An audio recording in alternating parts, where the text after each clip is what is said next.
Welcome to D&D Brief. I am your DM Samuel, and I am here once again with my excellent players. Let's start with Nina. Say hello, Nina. Hi, everyone. My name is Nina, and I am playing Emran Renestra, who is a human Tempest Cleric. And Matt.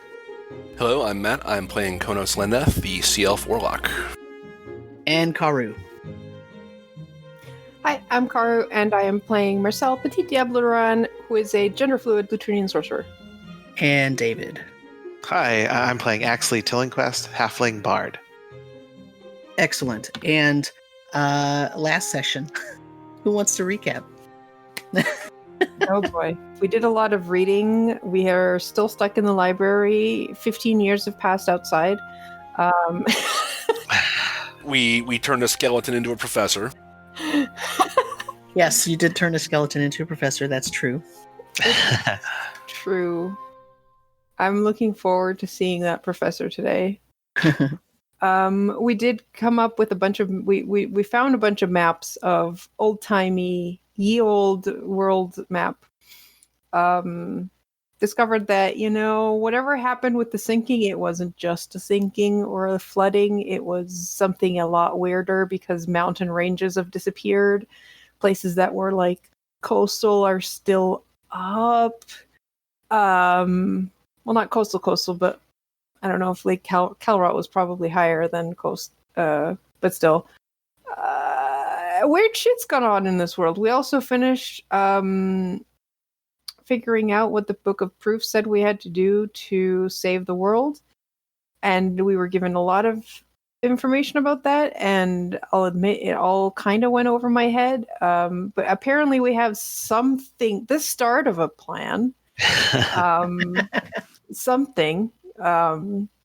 We also read a lot of books. Something about the Rift and the Final Dirge. The beginning of the end. And I know we ended with, there was one more book we were interested in seeing before leaving the library. And it was like on the other side of the library. But it seemed like an important book, especially given the fact that it couldn't be moved. And that it was beside one of the gates that was apparently one of the things we need to reverse the sinking. So we figured, we should probably go check that out before we leave. And nothing bad will happen because we're in a library. And obviously libraries are perfectly safe and there are no monsters or dangers in a library. Maybe ghosts. I could see ghosts in a library this big. Just people who came in there. The problem is, if you're in a library, the ghosts are probably busy just reading, because that's probably how they died. Yeah, all they're going to do is just shush you. Yeah. Just as long as you're quiet, you're fine. Just don't interrupt the ghost that's reading their books. It's fine. We'll be fine. It's not going to be like the beginning of Ghostbusters at all. Yeah. Or the end.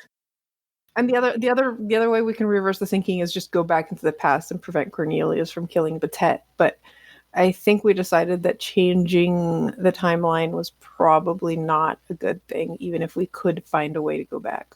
Looking forward to the bargaining using a gate from a hellish creature. Yeah, because we like part of the way we figured we could get to the Blue Plateau is essentially going through the Infernal Gate, or at least convincing them to let the powers that be within that Infernal Gate let all the water kind of run through their domain back into the Blue Plateau, which we have to go and fix the well of Capitalis, I think it was. We have to fix that first. Then somehow siphon all the water in this plane through one or two other plateaus before it finally gets back to where it's supposed to be. Sounds easy. Yeah. Real easy. No big deal. It's basically done now that you know what you have to do. It's done. Yeah. Let's get the guys. We solved the riddle. Let's go home. Yeah. Or I like the way Car put it. Yeah, we can do all that or time travel. Yeah, and wibbly wobbly timey wimey. There you go. Yeah.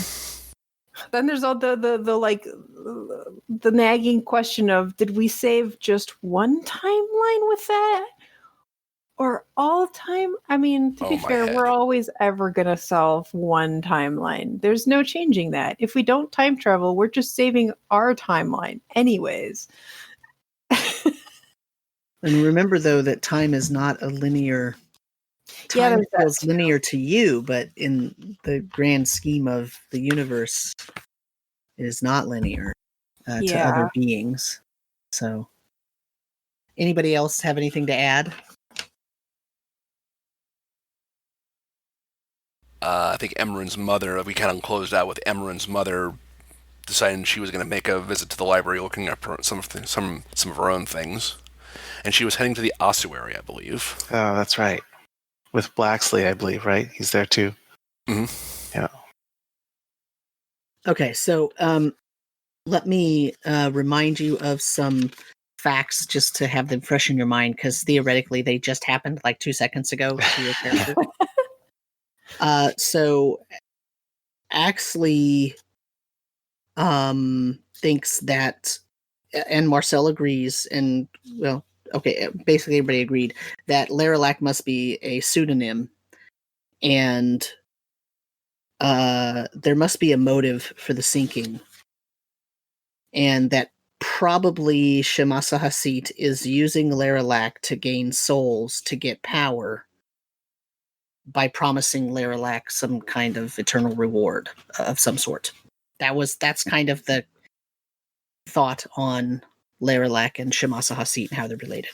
And Laralac must be a pseudonym. And you also learned that Tefadus and Allegre Hammond produced the Book of Proofs together. Axley thinks that Laralac is a pseudonym either for Allegre Hammond or Batet or Tefadus, one of those three. That those three seem to be names that keep coming up, and they seem to be very powerful. And so, why wouldn't it be one of them? In the auditorium, you met Gaston, who had met Laralac. Batet, sorry. Don't take that as any kind of I was reading on the page. The skeleton met Batet because Batet was doing the lecture that awakened. That's why I was thinking of Laralac, because you guys think Laralac is awakening all of these undead sea creatures, but Batet supposedly awakened all of these skeletons in the auditorium. In the map room, you figured out that the map of the continents doesn't match with the idea of a flood being the sinking, as Karu mentioned, that obviously something happened, and why did Cowport survive, and why did Trastenfinn survive when some of the mountains are gone? You wrote in the Book of Proofs, there is a way to remove the affliction plaguing Lucanius, leaving him alive and healthy at the end. That's the current message that the book is working on. You went to get the Batet works in the fictional history section. And that's You where we found- discovered the rift in the final dirge. Yeah, so Tavros told you that Batet wrote 4 books 51 years ago, so a year before the sinking. He wrote The Collected Wisdom of the Conquered Peoples. He wrote the book that talked about the demon history and the Shemasa Hasit individual. He wrote an untitled book that is the one that is in the room with the Infernal Gate, that's in the Reaches part of the library, that is 6 hours away. And he wrote The Rift and the Final Dirge, which was in Stacks J, which is where you are right now. Actually, I guess technically you went back to the map room at the end of the session. You found out that the transportation rings that are in the library that Tavros considers the beginning location and the destination ring to both be part of the library. So in his estimation, the library does reach into different areas, even though the actual physicality of the space of the library does not range farther out than the city limits of Cowport. You learned that Batet wrote books, and he acts as a mixture of Homer, Ovid, Virgil, and Herodotus. And that means that so Marcel's response was, well, that's why he's in fictional history, because everything that he wrote is based on whoever his patron was that paid him to write it. You learned that Calport was a major power and that Batet has written several historical documents regarding the noble families in Calport. The thing that you didn't mention yet is you also found a book written by Batet that is somewhat like Plato's Dialogues, where Ian Tarsis and Delencia are debating how you name the king of a new kingdom. Like, who do you name as the king of the new kingdom? And the Rift and the Final Dirge is like a book of Revelations that describes the 6 disastrous precursors to the end of the world. And then that's when Imran sent a message to Blacksley and found out that he was with Rayla in the ossuary, because she said there was something she had to get to help you. And first he didn't tell you he was in the ossuary. He told you that later. And then we ended right after Axley basically told you all what his transcription determined, and that was that you can't stop the flood until you make it so that wherever the water would go to can still hold the water that you would be putting back into it. And right now there is a flaw in the plateau, and so you have to fix that gap first, and then you can revert and put the water back into that area, right? The Well of Capitalis is where the flaw is. It's where that gap is that has to be filled. In other words, it's where the water's leaking out of the Blue Plateau. So,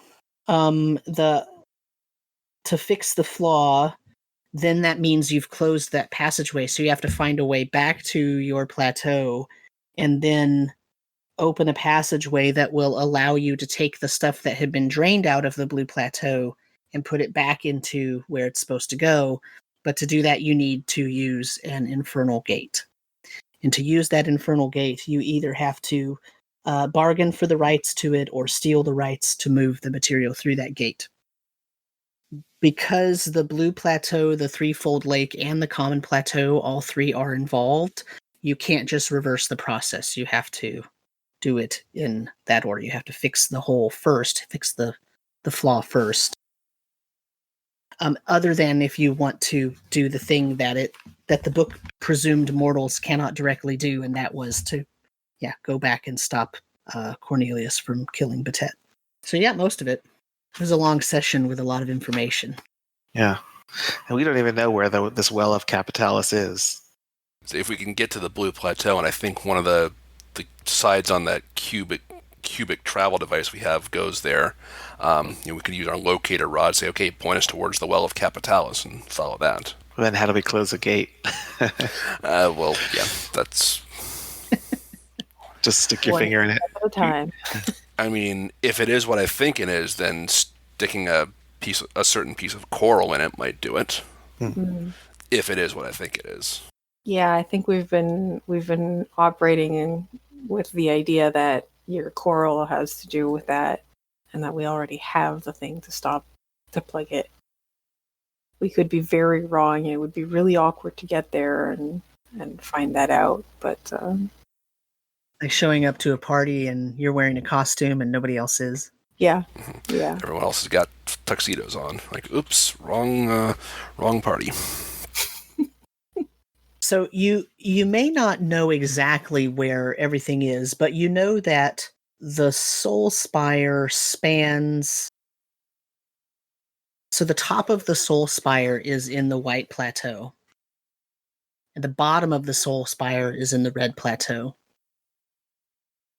And the Dark Plateau is roughly in the middle of the Soul Spire. Like the middle of the Soul Spire goes through the Dark Plateau. Okay? And you know that the Palace of the Fated is in that area where the Dark Plateau is. You've never been to the White Plateau, you've never been to the Red Plateau, and you've also never really seen anything about them. But you do know that the Threefold Lake, the Soul Spire pours into the Threefold Lake. And whoever Konos contacted when he cast his spell, lived in the bottom of the Threefold Lake. Oh, and I did contact other plane. Yeah. So all of that's connected. Now, you don't know where the Well of Capitalis is in there because you have not made that connection in terms of the knowledge. But you do know of another well. The Well of Hasit. The Well of Hasit. Wasn't wells also another name for for the portals between planes? That was ladders and gates. Ladders, gates, and rifts. So a ladder, Okay. a ladder lets you go down, and a gate lets you go up, basically, in a manner of speaking. A ladder lets you go in one direction. Most often they are associated with going into the Dark Plateau, which is considered, quote, down. A gate lets you go from one plateau to another. It's kind of lateral, not up. But you can't use a gate to get to the Dark Plateau. You have to use a ladder. And then there's the third idea is a rift, or the third kind of connection is a rift. And that's actually where there's a tear in the border between two different plateaus.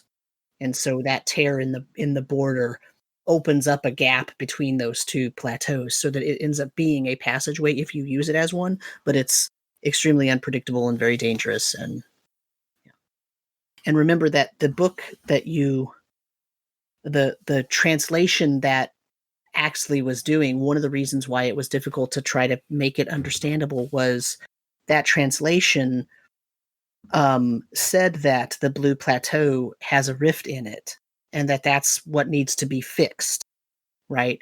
Except that it's using rift as not a rift like you normally think of rifts as a place where the connection between two plateaus, or the border between two plateaus, is ripped.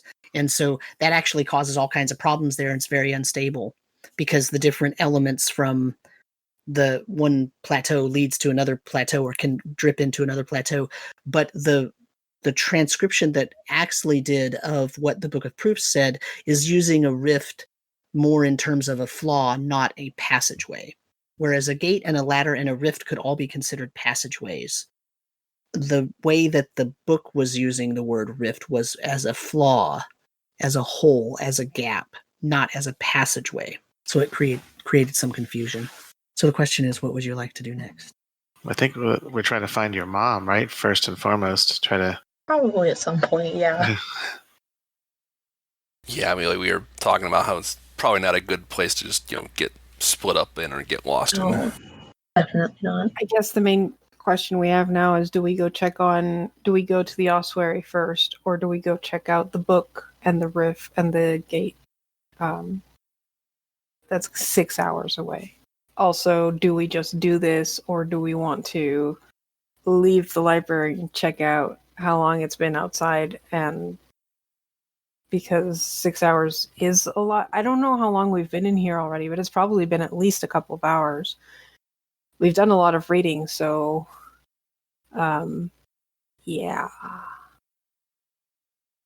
I guess I say, yeah, I don't really trust Axley in here by himself.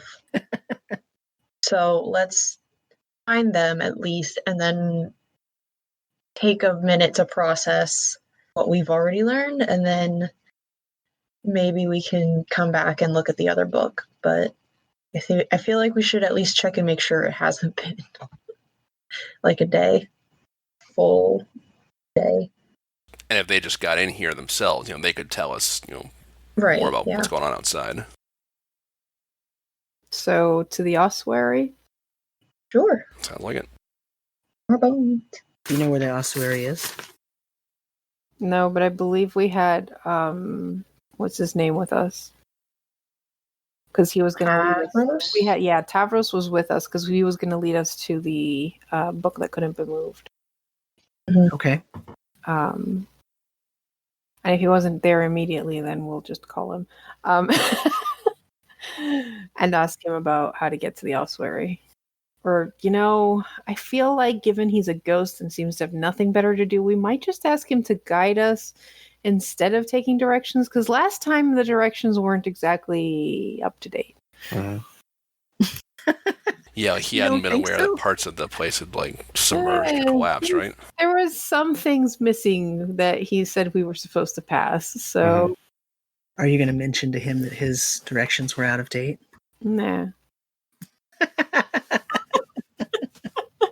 I will suggest to you that you perhaps passed things that you did not know you were passing because you did not enter any rooms that you weren't absolutely sure were in the direction you needed to go. It's very true.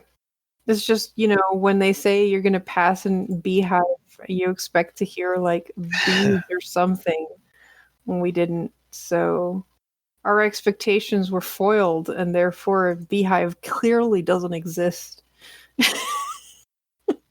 And there's no printing presses or whatever. What I hear is that you would like to encounter the beehive No. on your way to the ossuary. That's what I'm hearing from you. Tavros says he has no problem leading you to the ossuary. It's relatively close to where you are right now. Excellent. I like you, Tavros. You're a good guy. He says, do you want the shortest route, or do you want the route through the main halls? Let's take the shortest route. Yeah, that that was interesting. Shortest route, yeah. We were all afraid I'm to say curious. it, but let's go short. Okay, so he leads you. Oh, what are you doing with the book? Which book? The book of Proofs. proofs. It's writing. Is it still working? It's still working. It's still working. We can close it while it works, though, right? No, can we? No. I can use Mage Hand to just, basically carry it open, like, as we're walking. Have it following us. Okay. Floating book behind us, yeah. Mhm. No one Pretty much, yeah. Okay. Sir, there's a book following you. I know. Does Tavros seem interested or recognize that the Book of Proofs at all? I mean, remember, you can't see his face because he has a big cowl. He has a cloak on that has a cowl that just sort of hangs down and obscures his face at all times. So Kind of hard. he has not mentioned it to you, and he has not made any motions or indication that he even sees it. Okay. So he leads you down the hall, and he actually leads you through the door that goes into the Stacks J, which is where you actually had the 6 bookcases of Batette's works. And he leads you through this sort of maze-like series of bookcases and shelves and all that, through an archway into another area where there's a bunch of stacks of books, and then through a door with a very short hallway, which then leads you through a room where someone roll me a d12. Okay. 9. Okay. The room that you go into, and Tavros, by the way, is moving really fast, and he does not seem to be acknowledging or looking at anything, but he leads you out of the room with the stacks, through a short archway, through a short hallway, and then into a very much larger room. And when you enter the room, you can either sort of go to the left, or you can go up this flight of about 6 or 7 stairs. And as he leads you up the stairs, and you get up to the stairs, and you realize that you are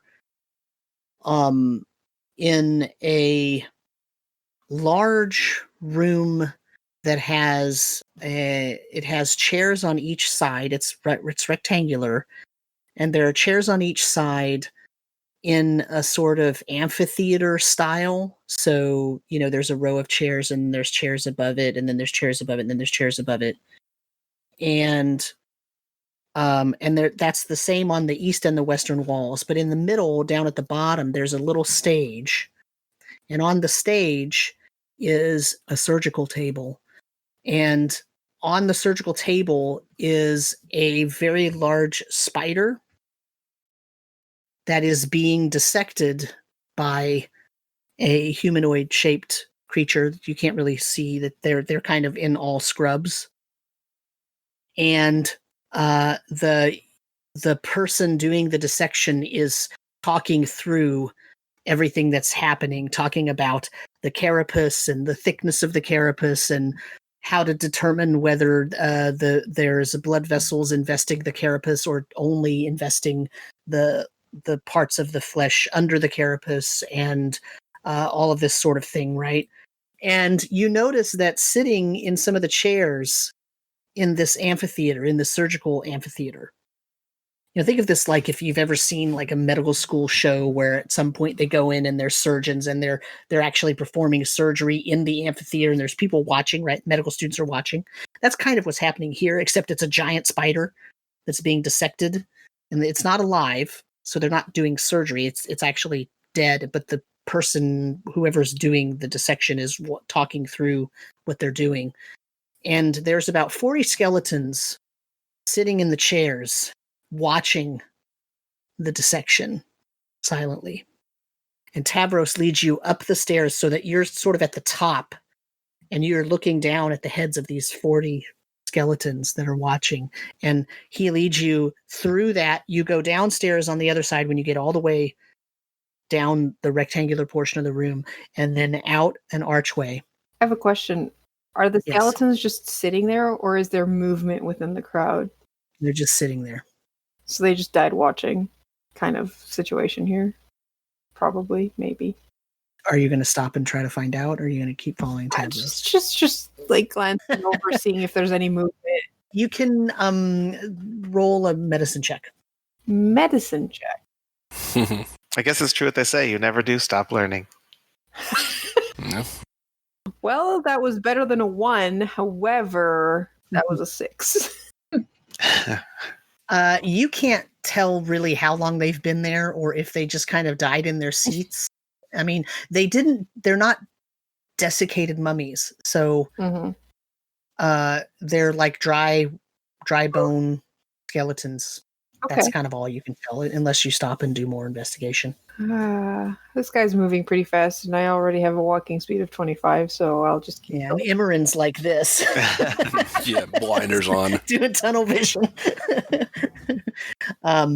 So he leads you out of there, and you take a sharp right, and he leads you down some stairs, some steep stairs about 20, 30 feet down, and through a couple of passageways, and then quickly up another set of stairs. And you see the passageways move on, and there's more branching. And then there's a door in front of you, and there's a very small hallway, and then in front of that is a door. And he says, that is the entrance to the ossuary. Would you like me to accompany you inside? I don't think that's necessary. Thank you, Tavros. We'll let you know when we need help. Before you even finish, he poofs And he's gone. disapparates. He's got places to be. Everyone roll me a perception check, please. Let's try a different dice. Hey, that's better. 20. Non-natural. 11. 12. 9.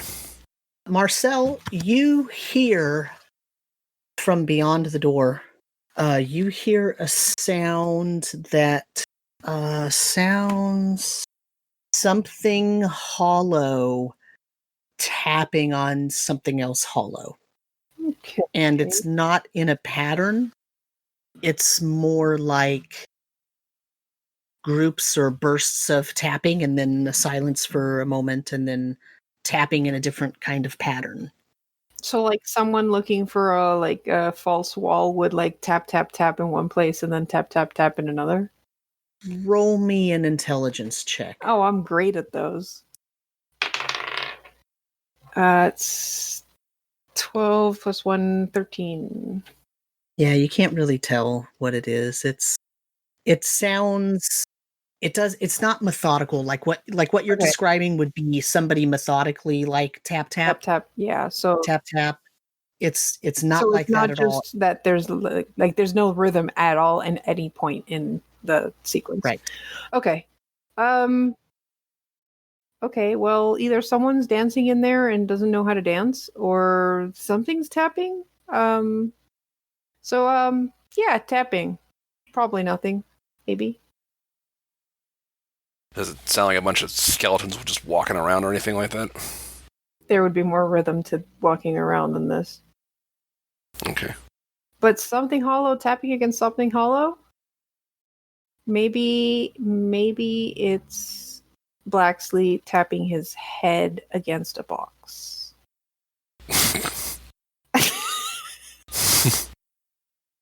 Okay. That's two hollow things, right?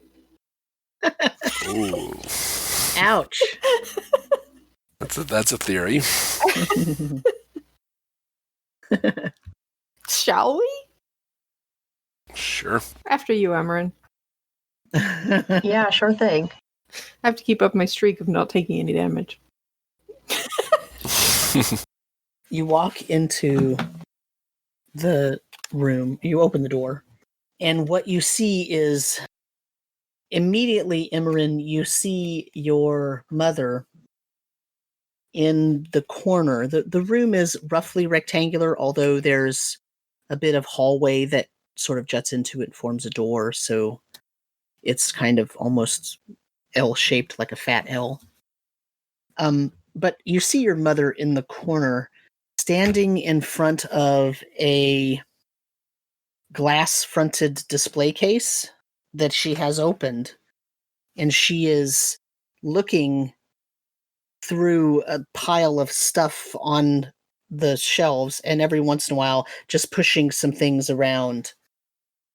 And you see Blacksley sort of behind her, and every once in a while she picks something up and sort of tosses it, and he tries to catch it but often doesn't succeed in catching it. And you see that what she's sort of picking up and throwing after her are these little bones. And when you look at the rest of the room, what you see is the walls lined with these almost bookcases that have glass fronts. And inside each of these are sets of bones, some of them packed like Tetris style into these sort of displays. And it looks like they're all neatly labeled, although you can tell that a couple of these bookcases have been Damage? messed with. Yeah, sort of scrambled up, right? So not like there was an earthquake and some of them fell, and more like someone opened it and messed with the contents. Correct. In the middle of the room, there is a table, and the table has a wooden case on it, and the wooden case is about 6-7 inches high, maybe 8 inches high, and it basically fills the entire table, and there's a glass kind of covering over half of it, so you could slide it down so that you could see and have access to one half, and you could slide it the other way to have access to the other half. And you're not standing close enough to see what's in there, but you can guess probably from what's in the other cabinets that there's probably bones in there as well. Well, it's not called an ossuary for nothing. Correct. Hi, Blacksley. You're not very good at catching things. I can't help it. I put my hand out and they move at the last second. What? Yeah, it's like I put my hand out and they move because they want to go to the floor, not in my hands. Crazy. What are you all looking for in here? I'm not. I'm just trying to make sure she doesn't make a giant mess. Too late. Yeah, well, Yeah, I guess. what are we looking for? I'm looking for the key. Your mom says. What key? The key. It's here somewhere. I know it is. Key to what? The key to the spire room. We have to put the book back. Why do we need to put the book back? I figured it out. That's when this whole thing started. When I got the book, that's when everything went bad. I think that happened. Everything started like 50 years ago, maybe 51 years ago to be precise. No, I just need the key. I just need the key. It's in here. I know it is. Pretty sure things went to a long time before that happened. What makes you think the key to the spy room is in here, amongst all these bones? Where I found it when I was here the first time. Ah, yes, and of course the key would be placed back in the place where there's a bunch of bones, because that's where you keep all your keys, right? Sort of pauses. She looks and she says, "You're right. I didn't put it back. I didn't put it back in the ossuary. Where did I put it? Where did I put it? I can't. I have to try to remember. I can't remember. I gotta." And she kind of sits down and she puts her forehead in her hand and she says, "Okay, I just need to think. Everybody, be quiet. Be quiet. Quit talking. I said, shut up. Quit talking. Why We're not can't you all talking. just follow my directions? Stop talking for a second. I just need to think for 1 second." Maybe get out of the room full of bones? I'm gonna put socks on her lap. Yeah, she immediately kind of, "Thank you all for being quiet for 2 seconds. I just need to think for a minute. I know if I find the key, then we could put the book back, then we could leave, and it would all be perfect again." She's kind of absentmindedly petting socks. Do any of the rest of us hear any voices in here? No. Cool. So are any of the bones moving? You can roll me a perception check. All right. I mean, is everybody going to enter the room? Because right now you're all just kind of standing at the doorway. Yes. Yes, I Yeah. did to like put socks in. Oh, that's true. You did come in. You noticed Imran when you walked in and you walked by that table in the middle. The bones in that table did seem to kind of Why are, rustle a little. why are all the bones interested in Amarin? I don't. I rolled a perception check, so You're too focused on. 12. 19, which makes it higher than that. Okay. Natural 20. Don't look at my bonus. Okay, so Axley and Imran, you both notice that the bones that Blacksley picks up and tries to put back in the cabinet, when he sets them on the shelf in the cabinet, they kind of move to a place so that they're fit in Tetris-like again into a display. And as they move, you hear this sort of hollow tapping as they move by, and they fit themselves back in. And when they do that, you notice that the middle tables, this is only Imran and Axley, notice that the bones in the middle table sort of rearrange themselves and become sort of set up slightly differently. And you hear that sort of tapping, unpatterned tapping. It's very puzzly, but Yeah. Oh, no, it's going on. I will think to Blacksley, hey, stop putting the bones back for a minute. But you don't want me to clean it up? Just wait a minute is all. Fine. He kind of walks by, tries to go to the door next to Marcel. And you notice, Imran and Axley notice again that as Blacksley walks by, those bones sort of shift. The ones in the middle table shift a lot to form a sort of a different lumpy pile of bones. so the bones don't like you, huh, Blacksley? What do you mean? I put them back. They love me. Yeah, I think. Well, yeah, but you couldn't catch them in the air because they were like moving away from you. So they're magical, I'm sure. I mean, look, can't you see them all? They're all in Oh yeah, bones. weird dioramas. They're strange. Yeah, they are. I've seen a lot of bones today. Some of them even talk. They need jaws for that, though. can I run a quick detect magic just out of curiosity? Sure. You are blinded by magic. I'm sure I will be, but I'm curious to see if this key gives off a different anything. Off anything at all. If it's even here. I don't know what's happening. Other than, the various magical items that each of you have on you, in this room, that pile of bones on the middle table, there is a very distinct transmutation signature coming from not the bones themselves, but something obviously that the bones are covering in that middle table. Go on, Em. Put your hand inside the bone pile. Emran hates this library.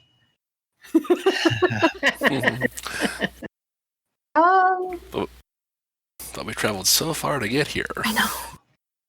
Yeah, sure. I'm just gonna look at it first. Does it move if I get close to it? If you walk close to it, or put your hand close to it. I'll put my hand close to it. I need everybody to roll initiative. Oh my god! Okay. No! Okay. No! Disturb the bones. Bad decisions were made. Well, that was my highest roll yet. Oh, that was a pretty bad one for me. Even the D&D Beyond dice hate me 7. Oh, I rolled a natural 1. Oh no! I rolled a 20, non-natural. Oh my god. 8 total. All right, I'm rolling. Here I go. I rolled an 11. Oh boy. What are we fighting? So Imran rolled an 8. Yes. What did Marcel roll? 20. And Axley? I rolled a 1, so it's 5 with my initiative bonus. And Konos? 7.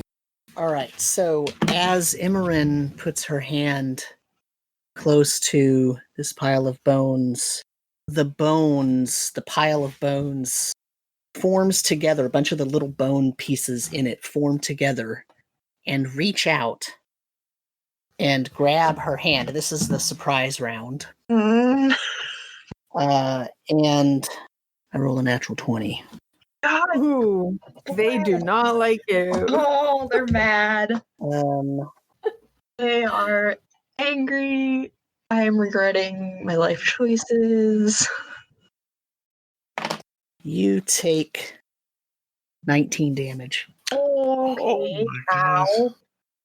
Ooh. And the bones, as they grab onto you, the damage is dealt by these little sharp pieces of bone, like little bone shards, clawing into you as they're crawling up your arm and covering your shoulder and trying to cover your face and go No. down your trunk of your body. So this creature, in mechanical terms, this creature acts like a swarm. Great. Okay. And it's basically all of you. You saw Imran put her hand out, and then very quickly some things crawled onto her hand and started flowing up her arm to her shoulder and down her torso and try to go up her head. They're not covering her head yet. And then it's Marcel's turn. Help. And they're still sort of flowing up. Okay. Burned some. I could do that. That might work. Bad idea to do that inside, though. No. That's just a gust of wind inside a tiny room full of bones. That'll go great. All right. Let's see what happens. I'm gonna frostbite it. The Okay. swarm. That's a con save for the swarm. DC 16. Area of effect spell. No, it is not. Okay, so It has a 50% chance of also affecting Imran. It's okay. She'll just be a bit cold. Okay, what's the con save? 16. No, I failed. I rolled a 7. Okay. So what does it do? It does cold damage. Okay. So that's 6 cold damage to the swarm. And it now has disadvantage on its next attack roll. Okay. And that's it. That's my turn. Okay. So it's the swarm's turn, but let me set the scene for you. You're in a room that is roughly kind of L-shaped, but it's a fat little L, so it's got a short top on it. And it is roughly 50 by 40 with part of a more coming out where that 40-foot thing is, because it's L-shaped. The tables are in the middle of the room and they take up about 10 feet. Imran is standing next to them with bones flowing up her body. And the rest of you are on a door or near a door in the west facing wall. Okay. And on every on every wall in this room, other than where there are doors, are cabinets with bones in them. This thing takes disadvantage on its next attack, but what I need really from Imran is a DC 16 dex save. And does a 16 hit your AC? Yes, it hits. I need a DC 16 dex save from you. And I rolled a 16. Okay. That's good for you. Because that means that it's not able to damage you this round. So, cool. Imran, it is now your turn. You are grappled, technically speaking. So if you want to try to push these things off in mass, you can spend a turn. It'll take another DC 16 escape. So you can either use athletics or acrobatics, your choice for that. That's not a save, it's a check. Athletics, please.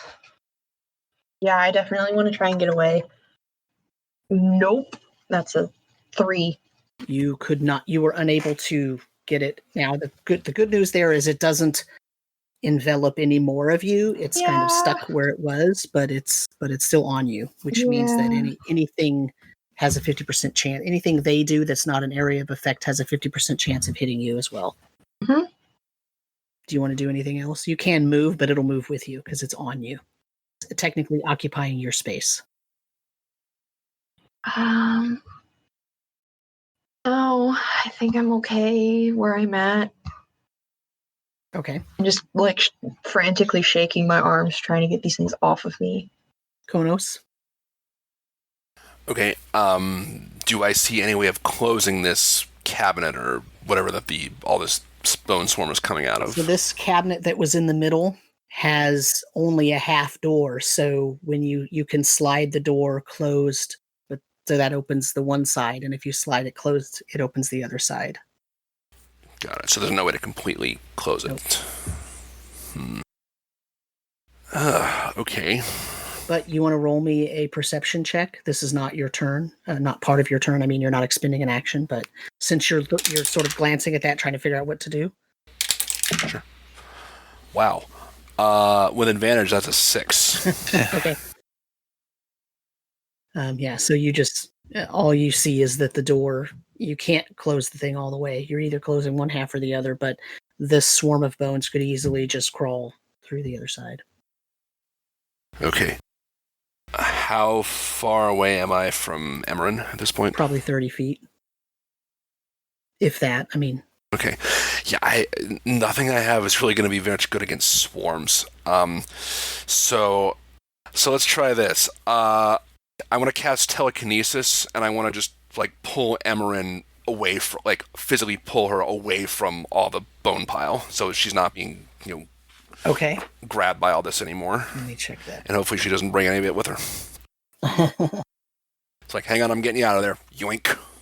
So my thing is, I don't think I can move the swarm off of her, but I'm hoping I can move her, out of the swarm with this. My only AoE spells are way too destructive to use inside a library. I feel like I we don't need to think move I'm right. out into like the hallway. At least that way we're not breaking more cases of more bones. Yeah. Yeah, do the other ones seem to be reacting at all when this is happening? Okay, so you can move Imran, but to determine whether you move the creature with her, or whether it hangs on to her, so to speak, I need a contested strength check. It says use my spellcasting ability. Rolled a 15.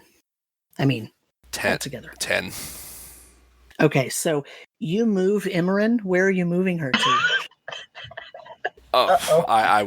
The plan was move her closer towards, just pull her back towards us. Okay, so Imran comes towards the rest of the group, and the creature is hanging on, and as she moves, it's hanging on, and you see when she gets pulled, the rest of it gets pulled out of the case, and it's large. It's very big, and it's just kind of trailing behind her, almost like ooze. It's just that the parts that are keeping the bones together are invisible, and it's just the bones moving. That's what it looks like anyway. It's not actually an ooze, but it's kind of flowing as if it was in some kind of a fluidy matrix almost, but it's bones instead. And it stays attached to her. I just shout out, "Is someone try to cut her loose from this thing? I can't get it off her." That's going to be my turn. Okay. Axley. Okay. I am going to cast Wall of Force in a like a dome shape over the casket of bones. Okay. It says in any form the wall is 1/4 inch thick. It says if the wall cuts through a creature's space when it appears, the creature is pushed to one side of the wall. Your choice which side. Nothing can physically pass through. Okay. There's only a slight problem with that. That the space that the creature occupies is also occupied by Imran. Well, can I just like cut it through the middle of whatever that arm is coming out and have it just split in half and capture the bulk of the thing inside that's still with the case? Ultimately, I'm gonna let me make a dice roll, and there's a probability that creature will let go of her and be pushed to the other side. Okay. Oops, as I drop my dice on the floor. Because I don't just want to arbitrarily be mean and say nope. Sure. Right? Okay. Right. So what I'm going to say is there's a 30% chance that it will hold on to Imran and pull her inside the dome. Okay? Because basically, when you form the wall of force, it's getting forced into the inside of the dome, and it's either going to let go of Imran or it's going to drag her with it. Do it. Right? Okay. Do it. This is going to be really funny if it fails. Okay. It failed, so it gets pulled into this dome. So you all don't actually even see a dome, but somehow Axley does something, and this creature gets pulled off of him, and it's like trying to hold on as it's scraping your arms. Ow. As it's getting pulled off of you, and it's flowing, and now it's stuck, and it's trying to hit against a transparent force wall that you can't see, and it keeps like running at it and trying to hit its bony bulk against it, and you see these it's as if someone had a box of something of dirt and stuff, and it threw it against a clear window, and you just see the stuff, and then it falls down, and then it comes back up, and it tries to keep hitting this clear wall. And as that happens, you hear Rayla say, "There it is. The key." Uh-huh. And you see that now that the bony creature is all the way out of the table in the middle of the room, there is a piece of amethyst table trapped with the bony creature behind Axley's wall of force. Well, we got some time to figure this out. I can hold this for about 10 minutes. Boy. So we'll flow out of initiative order.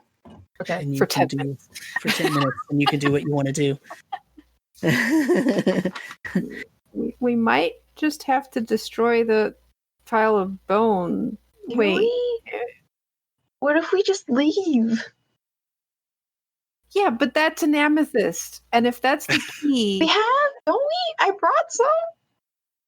Yeah, but that's a particular piece of amethyst, right? And I look at Emran's mom. Fits the keyhole.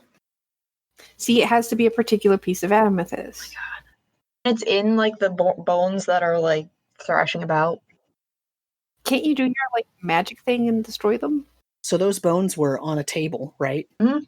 And the table had a lip because it was really like a case on the table, Mhm. and it had a glass top, and all those bones were in there.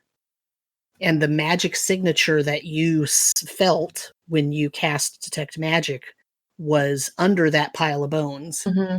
So that bone creature flowed out of that container that was the top of that table and left the amethyst there. And that amethyst is the thing that was giving off the magical signature, and that's the key that your mom is talking about. Okay. But now the swarm of bones is just sitting there trying to break the wall of force. So none of it is in the table container. Okay. So you can see the amethyst. That means that the bones themselves don't have any magical aura, so it's more of an undead creature than a magicked bones. Because you said the magic signature was only coming from the amethyst, so she doesn't detect any magic aura from the bones themselves? Correct, yes. So this is more of an undead creature than it is magical bones. Sure. Some kind of... Okay. Marcel, Yes. do you still have your elemental bowl on you? Yeah, I do. What if we had a water elemental creep underneath the bottom of the wall of force into that space and gum up the works and hold all the bones in place, and at the same time pass the key out of itself back to us underneath? Would that work? Is there a gap in the bottom of your wall of force? I could. Can I move it? Let's see. I don't know if you can move it. I don't like that. Yeah, can spell effects go through, like, travel through a wall of force? I don't think so, no. No, it would have to be a gap. Well, I mean, a spell effect. I guess you could do something inside it. I would think. Yeah, like I could try to pop up Otto in there, but it would go after him in a second and then bring him back. But nothing can physically pass through the wall. Yeah, you can't teleport through it. You can't dispel it. You can't travel through it if you're on the ethereal plane. It is invisible, though, so can something that has a range of sight be cast within the wall of force? I think the question is, what do you cast? Like let me put it this way: if something has a range of sight, but if you're casting something and it has to say emit from your person, Yeah. So, for example, an the Eldritch item? Blast wouldn't work because it's a beam that goes from you to, Right. to the that's thing. right, So that and the would- wall of force will make it bounce off. But if the thing has an origin, so the origin of whatever the effect is within your sight, you can place the origin right next to that creature, but on the other side of the wall. Right. Presuming Axley has told you, look, I put a 10-foot radius dome of force around that area. So that you could calculate where to Right. put the thing. And presuming that Rayla stood up and tried to go grab the amethyst, found out real quick that she can't pass it. Okay, so I have another question for you. Yes. It says that it blocks ethereal plane. Mhm. How does teleportation spells work that do not say anything about becoming ethereal? would you be able to teleport past a wall of force? Like with a Misty Step or Dimension Door or something? Think more Dimension Door. I'm thinking of Far Step, but yes. I was thinking teleport directly straight up. It just instantly transports you. Yeah, because I can cast Far Step on myself. That lets me. It just says you teleport up to 60 feet to a non-occupied space you can see. That's all it says in terms of teleportation. So I could teleport inside the wall of force, grab the key, teleport back out. Okay. If you're going to do that, I still have telekinesis going. It lasts as long as the wall of force. I can try to keep the thing from grabbing you with that. Yeah, I would need something to keep it busy while I go inside, because it's a bonus action, so I would need 6 seconds to pop in, grab the key, and then pop back out. Is there something we could cast inside the wall of force that it would go after, like those dancing lights, or some kind of like a illusion spell? Yeah. I mean, I could if I could lower my concentration, but yeah, Far Step is also concentration, so I'd be busy with that spell. But telekinesis might work because you already have that up. Yeah, I mean, the other option I could use try to use black tentacles, or I don't know if polymorph's going to work on a swarm. Probably not. I mean, telekinesis should work. I mean, the good thing is Far Step says you teleport. It doesn't take anything with you, so even if it grapples me, I should teleport out without it. I would take damage when it hits me. So the problem with telekinesis, I think, is that you already have it up, and so you can't force anything through the wall. Yeah, it says I can exert the force on one creature or an object you can see within range, causing the appropriate effect below. Whether it's move a huge or smaller creature, or move an object that weighs less than 1,000 pounds. Yeah, but you already moved Imran, and it says if you do that movement on subsequent rounds, you can use your action to attempt to maintain your grip on that creature. In other words, if you it doesn't just. I'm only saying for the purposes of trying to move something past that wall, or trying to suddenly manifest your telekinesis spell inside the wall of force won't work. Because it says I can affect the same target round after round, or I can choose a new one at any time. But if you're saying that because the wall of force is now up, I can't affect things inside it, then that makes sense. Yeah, I guess I'm thinking if you want to try to affect something inside it, you need to cast the spell again. Well, it says you can exert your will on one creature or object that you can see within range. It doesn't specify where it doesn't have an origin. Like, the origin is self, I think. It says range area 60 I guess it does say you can switch targets at will, right? Yeah, it does say you can switch targets at will, and that the target you choose is something you can see. I guess it's DM discretion if telekinesis works on something that's behind a wall of force or not, given those. I was thinking of it as basically once you've chosen your target, you've kind of chosen your target, but it says you can switch, so. Yeah. It's actually not a concentration spell, so I could cast an illusion inside of it. Okay. Though telekinesis might work a bit better to actually keep it occupied. It seemed really intent on protecting the key, so I don't think it's going to go for an illusion if it sees me going for the key, is my thinking at least. But if... Unless the illusion is like Emran grabbing the key. Yeah, I'll cast Far Step on myself. Okay. And I will... So that'll allow me to teleport, and I'll teleport inside the wall of force on the opposite end, so close to the key, like right beside the table. And then grab the key. Okay. And when Marcel's doing that, I'll try to use telekinesis to grab the bone pile. Okay. Right before... As best I can. Right before Marcel does this, I'm going to cast Enhance Ability Cat's grace. On who? Dex checks. Dexterity. For who? I think it was strength, wasn't Strength? it?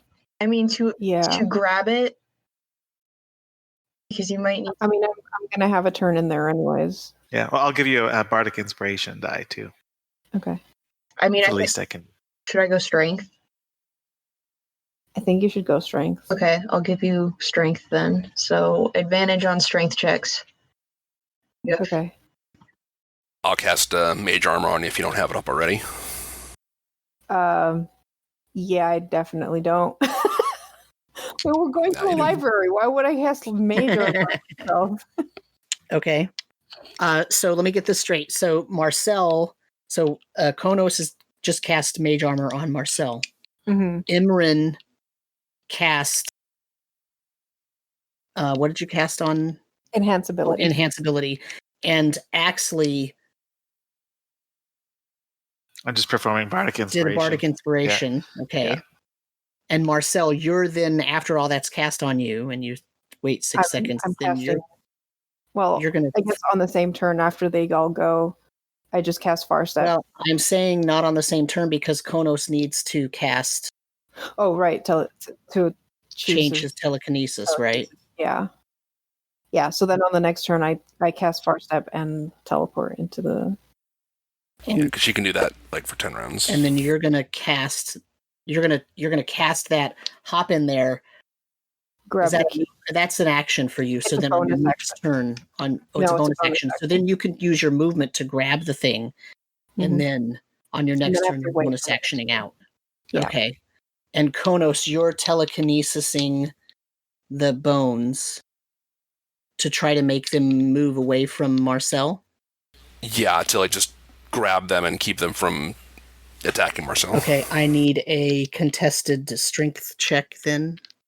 Or I guess it tells me to roll a strength check. 23. 17. Yeah. This thing is strong. It is very strong. But it's So it's free going to move towards me. it's what? It's free to move towards me. It's Mhm. it's going to just try to reach out across the table and smack you. Mm-hmm.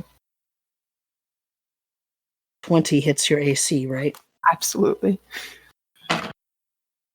15 damage Okay.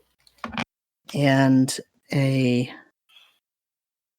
well, you're going to far step out of there, so I'm not even going to bother to have you roll a check. Even if you're grappled, you're going to far step out, right? Yeah. Okay.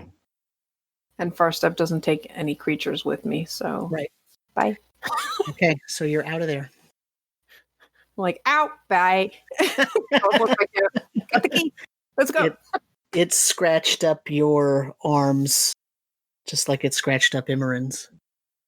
Okay. We have it. Probably still wants the thing. We might want to leave. Shut the door and get out of here. Yeah. Let's put some distance. Yeah, let's leave this room and never come back. Get as far away as possible. Okay, so where are you going then?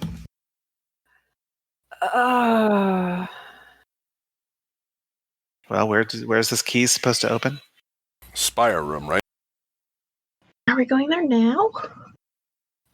Well, the thing is, okay, we need the key. For maybe, probably, hopefully. But we don't want to put the book back. We're using it. So why would we go to the spire room? Yeah. Let's just leave the library. Rayla says we should put the book back. No. Look, no one will touch it anyway. And she kind of points at Konos, who has mage handed it up again. You And there's a reason we're not touching it. Yes, exactly. So let's put it back and let's get out of here. This is the perfect opportunity. We may never find an opportunity to put this thing back again. Why is it so important that the book gets put back? We don't need it, and it's what caused everything, and we might accidentally destroy it with the white axiom. But someone else might do the same thing if it's left here. Who else is going to come in here? Have you No. seen anyone else? A bunch of bones and a rat person. A what? That's what he was, right? A rat folk. Yeah. Yeah, a rat folk. He's Well, in the any- auditorium now. but that doesn't matter.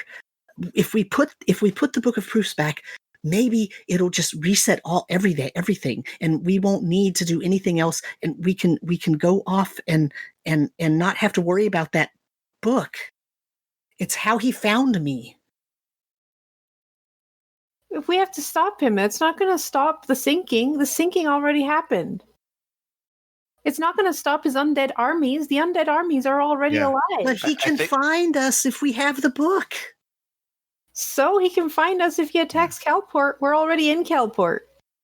Who cares if he can find us? I think the book is what was used to determine how to cause the sinking in the first place. Yeah, probably. But this already happened. So Yeah. putting it back is not going to do anything except take away one of the possibilities we have of figuring shit out. So I'm assuming you're all walking while you're doing Yeah. this. What direction are you going? Towards the exit. We're trying to retrace our steps to go back towards the map room. Because that was towards the exit. And we just got here. We were just taken here, so I don't think we'd get lost that easily. Well, remember, he took you downstairs where there were lots of passageways. Yeah. So, whoever's in the lead leading the rest of you out, roll me an intelligence check. I vote not me. Maybe Axley. I think Axley's. Wait, who's my the most intelligence- intelligent in the party? Is it really? Oh, I've got a 16. okay. We have some intelligent people in the party. That's good news. All right. I'll give it a shot. We're all like charisma and wisdom. 10. Great, we're lost. You come to a passageway where you can either keep going forward and there are stairs up, or you can go to the right and the hallway keeps going. The right would be north. The stairs up would be going to the west. Can we just call what's his name's name and ask him how to get out? I presume at this point we've walked like for a couple minutes away from the. Yeah, Awesome. you're only a few minutes away. Do we just want to call Tavros? Should probably hide the key and then call Tavros. But yes. Yeah, I'll stash that in my. What does the key look like? Is it just like a piece of amethyst, or is it like in the shape of a key? It's not in the shape of a key, like a skeleton key, but it is cut in a peculiar shape. What's the size? 2 or 3 inches, and it tapers. It has some etchings on it. Is it something I could fit like inside my water skin? Like through the top of the water skin? Probably not unless you have like a water skin that has a wide mouth. It's Yeah, I don't think so. pretty I'm big. a pretty tall, small creature. All right, so I'll shove it in my pocket. No, backpack. Okay. I'll just like deep into the like Okay. whatever thing I have in there, so that it's not easily to like sleight of hand it out of my pocket or something. You'd have to search for it. I'm gonna have to search for it. You have to know where it is now. Okay. You don't trust Blacksley or Rayla? No, not particularly. I was also thinking of just, the various skeletons and other invisible creatures that might live in this place. Mm-hmm. And how we're not supposed to remove things from this library. Yeah. Right. Now that it's hidden, we can call Tavros. Okay, so you call Tavros. Okay, he flumes in on a billowing piece of smoke and forms himself into the image that you're used to seeing him in. Yes, did you find everything you need in the ossuary? Yep. Sure did. some things we didn't need either. Also, you have a bit of a problem with like living bones in here, don't you? I think the word problem is up for interpretation. Bones Yeah. are quite fascinating. Yeah, you would say that. All right. Well, I think we should be leaving, but we kind of got lost. Do you mind showing us the exit? The exit from the entire library. Yeah. He snaps his fingers, and you all are in the lobby. Hey! Wait, That's handy. do that for like going anywhere? Besides? Only to the exit. Oh. Can everyone do that? Like snap their fingers and say to the exit and get teleported? Or do you have to be there to do that? No, that is something that I am able to do as the curator of the Library of Thoronimus. I see. Well, you've been very helpful. Thank you. We'll be back for that other book that is He like 6 nods, hours and walk. then he Bye. poofs out. I'm getting used to the whole, he's not going to listen to everything I say. So. Yeah, as soon as he says you're done, you say he's done, he's gone. So. All right, well, no more bones. I mean, he's not really Bones anymore. Should we check on our other friend, who is possibly now a cleric? Oh, that guy. Forgot about him. Yeah, he'll be fine. I mean, what are we going to check up on him? See if he's actually put something on after he got all his bits back? I mean, he has my cloak. It's true. But is he wearing it open? Or okay, let's just leave and see how it's going outside. All right, that's fair. Okay, so you all walk out of the library. Has the Book of Proofs finished doing its thing? Yes. Cool. We might want to deal with that before leaving the library. Yeah. Yeah. Close that and put it away. Yeah. Wait, did we get an answer? Doesn't the answer disappear if you close it? Oh. Yeah, let's not do Oh, it's done. Wait, the answer. So the sentence that you wrote into the book was, "There is a way to remove the affliction plaguing Lucanius, leaving him alive and healthy at the end." Mhm. The answer is yes. And the proof is about 6 pages long. It took that long for it to go 6 pages? Wow. Yeah. I was thinking real hard. So we have the answer. However, if we want to try and like figure out how, we'd have to keep it open. That would. How long do you think it would take? It takes about an hour per page to transcribe it onto parchment. So 6 hours. Do we really want to stay in here 6 hours watching someone transcribe it? I mean, I can just stay and transcribe it. You guys can go out and figure things out. Maybe make sure we're not passing too much time, and then pay the crew. Take care of other things, and then I'll meet you back at the ship. Don't we need you for that? I don't think so. Right? You are the captain. I Well, mean, I suppose the quartermaster can do that too. Do we even have money to pay the crew with? We have some jewelry. I was and gonna stuff we say can sell. we discussed what we were going to sell in order to get money, like forever ago. Sell 3 sacks of gunpowder, older, not useful books, jewels we stole from Sharkface. Jewels we technically stole from Sharkface is actually what I wrote. Okay. So we can pawn the jewels and maybe the. Do we even have something to use the gunpowder on? No. I think so. That's why we were trying to get rid of it like a year ago. If it absolutely comes to it, I do have one of the magic items that we got from Sharkface that I could part with. Okay. The Belt of Hill Giant Strength. All right, so we could do that. Okay. Are you leaving one of you in the library? Yeah. Why don't you keep Axley? Both of you working together will shorten it to 3 hours, right? You did that for the first proof. Yeah. I mean, if you don't mind, actually. Sure. That way you're not alone.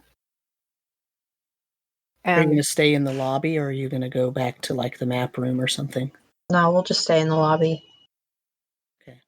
you can probably find a table in one of the first annex rooms. Gee, I wish I had a bowl. Does anything A what? A what? A table. Oh. Oh,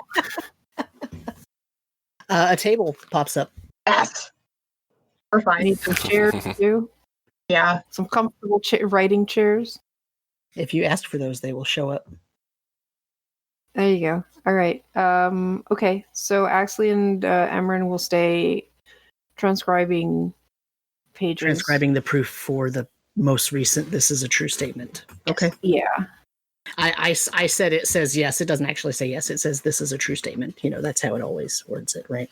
So let me make this clear. You're leaving Axley and Imran behind and leaving a building that you think has a time abnormality. Well, we're about to find that out. I guess if we find out that there's like that much of a time depending on the time, and we'll pop back in. But if it's the way I think it is, then like 5 minutes after we leave, Axley and Emran are going to pop out and be like, well, we finished. It's been 3 hours. And we're like, but we just, all right. Well, that works. 5 minutes, yeah. Do you have a rendezvous plan? Or are you just going to wait outside of the library? I think we're meeting at the ship. Yeah, we can meet at the ship. Okay. If we find out that like a lot of time has passed outside, we'll pop back in immediately. If we don't pop back out first. But yeah. Well, I mean, I'll ask Rayleigh, so what time of day was it when you came in? Because we can test this. It was nighttime. I didn't want anybody to see me coming into the library. How long had we been gone? A few minutes. Was it getting dark when we Okay. entered the library? No, didn't you go in the morning or something? Wait, so you were Yeah. in the throne room and you talked to the queens, and then they had their majordomo show you your quarters in the royal palace, Yeah. and then you slept there so you could get a long rest, and then you went the next morning, right? Correct. Sounds Yeah. right. So it was. Yeah, that sounds right. It was morning when you entered. So it can't have been a few minutes after we entered that she entered. That doesn't. If she entered at night, it would have been a day at least, or like half a day. Honestly, we've been in here long enough to feel that it feels like For several hours. Yeah. Right. So think about something though. You stayed the night in the palace. She was not in the palace with you. Oh, so she entered the library before us, It's possible. the night before we did. Let's just. yeah, there's kind of no point in pondering it. I mean, Yeah. we can all leave and I can transcribe this or in the curiosity or whatever if we really feel that strongly about getting out of just the library.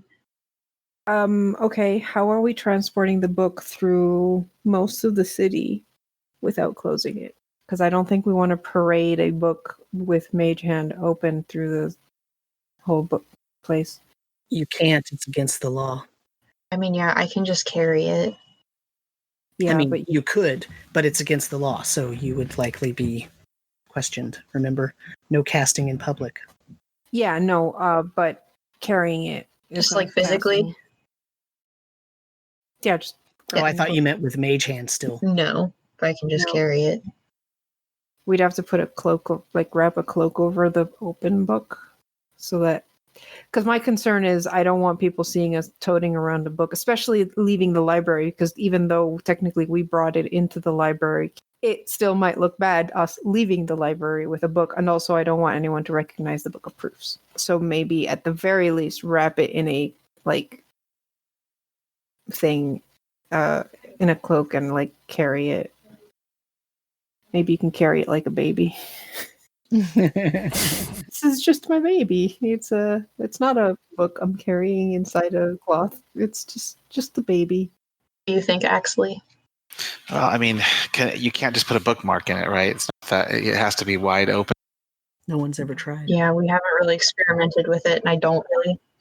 Yeah. Do we want to try putting a bookmark in? I think the most we've done is like stuffed it, like it with cloth or something, and then kind of sort of closed it when we covered it in the. Because the book cover is now like nasty Skin. right? Yeah. And the edges of the pages writhe. Yeah, we don't So want it's- people to see this. Yeah, but I mean that's why you've been covering it and whatnot. It's Yeah. I mean, yeah, it's we don't exactly want to touch it all the time either, because it's kind of disgusting. I mean, yeah. Touch it as little as possible. Yeah, my suggestion is covering it, like wrapping it in cloth and carrying it back to the ship if we don't want to split people inside this possible tiny thing of a library. That works with me. Put some fruit on top of it, like it's some groceries. Yeah, does anyone have like just a basket or something? Gee, I wish I had some fruit. you have to ring the bell for the caterer. Remember? Oh, yeah. Yeah. Are we hungry at all after all this time? Are you asking me? I don't know. Are you hungry? Well, I mean, it depends on how long it's been for us. But your perception is that it's been regular time. Right. And we think it's been like A few hours. Yeah. Yeah, 2-3 hours. We're probably getting hungry. More than that, because actually, I mean, you spent like 2-3 hours down in the maze. You spent an hour or so going to the reaches. You spent a couple of hours in Stacks J. You spent More like 6, 7. yeah, and then you had Tavros take you to the ossuary. So it's been all day, in your brain. That's what you're. Okay. But you've So been we're busy the definitely- whole time. It's not like you've been bored, Yeah. and so you got hungry. So now that we suddenly thought of food, it's all like stomach Right. groans all over the place. Yeah, but it's Yeah. all starting. Yeah. Probably, yes. It's like, oh yeah, food. I've definitely gone 6 hours without eating, without realizing, and then it's like, oh yeah, it's been 8 hours. Oops. Right.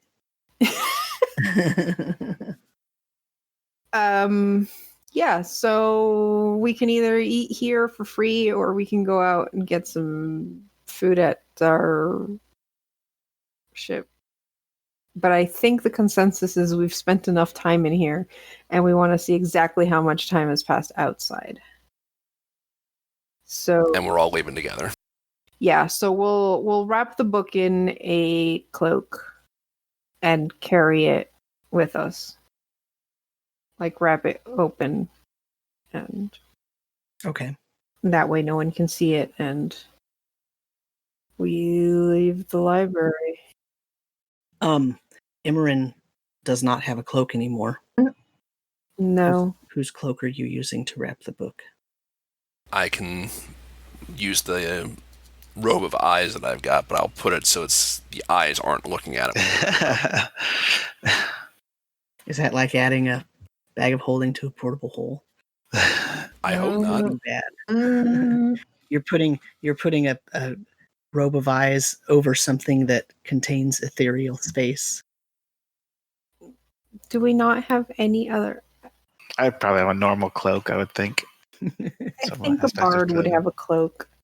I kind of established Marcel not having a cloak unless it's necessary. So I don't think he's wearing. It wasn't raining or anything when we left the ship, so Marcel would not have been wearing a cloak.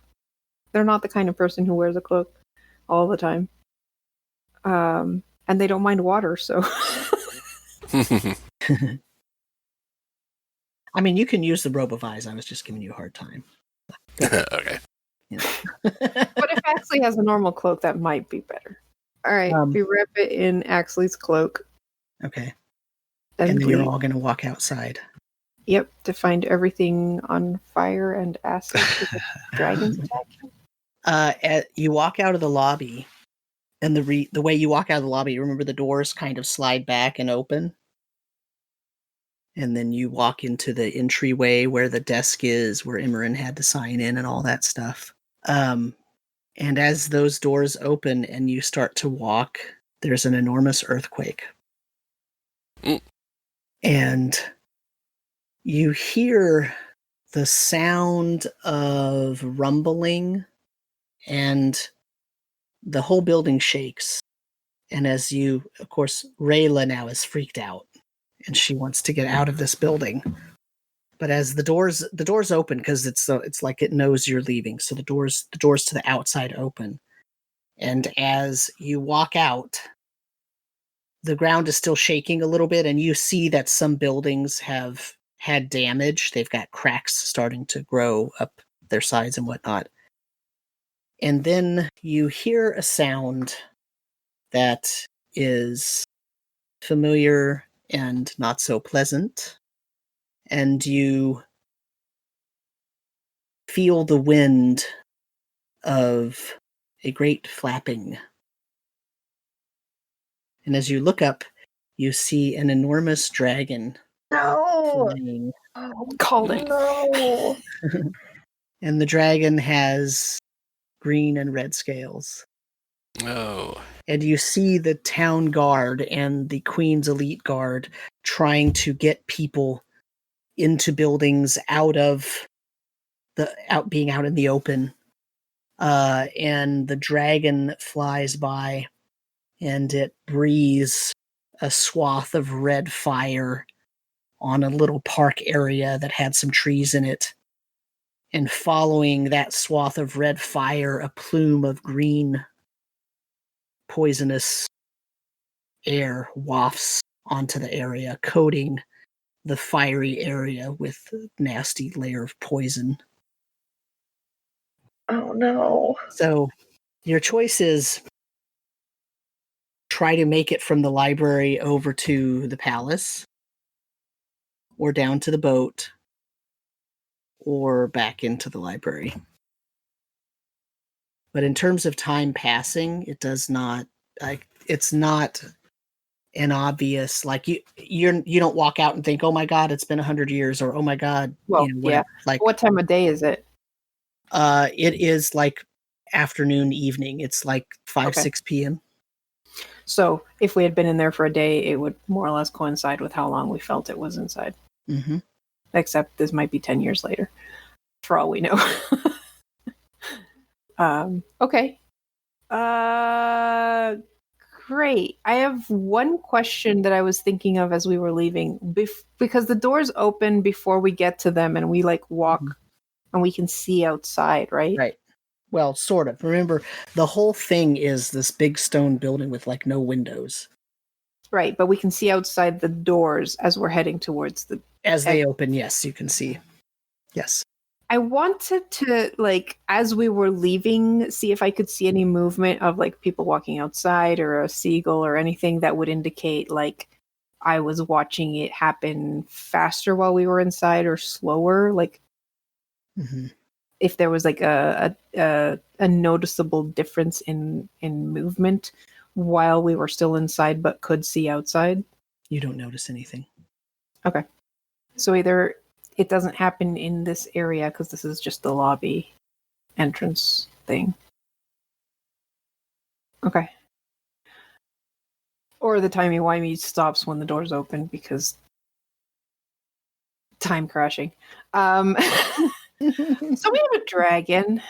How far is the dragon, like, how far is the, like, area it just breathed on from the library entrance? A few blocks. Okay. But it's on fire because you could see that. You remember there being a little park there, so. Is the earthquake like citywide, or does it seem like it was just localized to where the dragon is? It seems like it was citywide. I mean, you have a very limited perspective at this point because you're next to one of the largest buildings in the city, so it's hard to see anything in that direction unless you were to walk far the way around. But when you look in front of you, it looks like, the earthquake affected everything, and the dragons flying around, burning up stuff.